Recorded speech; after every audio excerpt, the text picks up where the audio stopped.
All right, so what he does here near the end is he just, at least the end of this chapter, is that he just gives us a couple of examples of Hume's critics, right? Not very many, but just to try to make his case here. So he says, despite its glaring weaknesses, Hume's approach to miracles became popular and dominated much of the thought of the following era, right, that came after Hume. Nevertheless, from the start, he says Hume had serious critics. For instance, the Christian apologist William Paley, who sought to counter Hume by arguing that reliable testimony should be permitted to challenge what people assume was natural law. Paley's approach, he tells us on this point, is a reasonable one if one's definition of natural law proceeds from inductive observations, as Hume's is supposed to do. So again, an inductive observation is we make a generalization about what we have seen so far, right?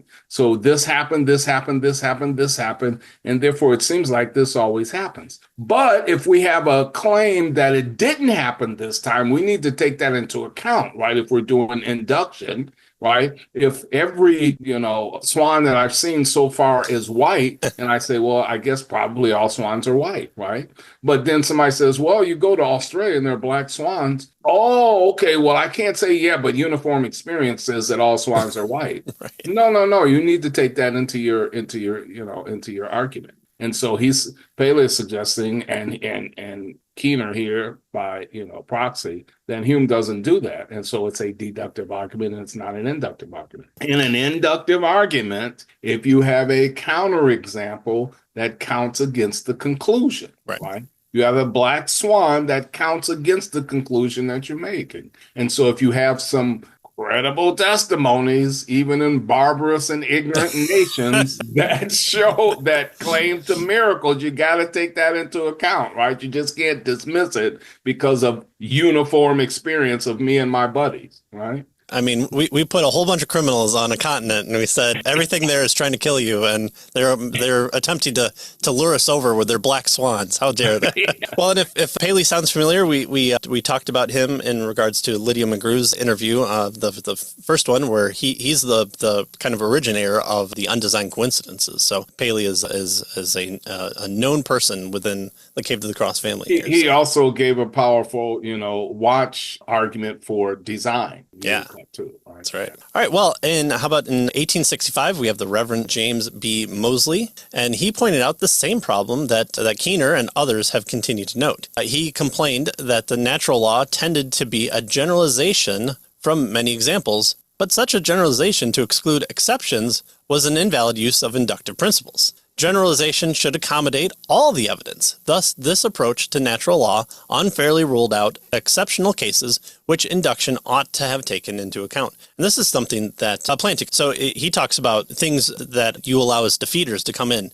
And even if it's, a claim from a stranger, you should take it in and have it be part of your system to figure out if something happened. So, the claim that, do you know that you're cheating on your wife on a particular day? Well, we have you on video at this convenience store, but you know that you were in bed next to your wife that night. So does the testimony of the stranger and the video evidence outweigh for you? Does it defeat your claim of knowing that you were in bed next to your wife on that day? And so having these types of evidences just pushed to the side, you might say, well, hold on, let me take those into account, and maybe I'm sleepwalking. Maybe there's another explanation. But just to dismiss it outright and say those can't even enter into my purview of evidence, it's not what we do in induction. And so even with Plantinga, he's going to say you probably do have more warrant,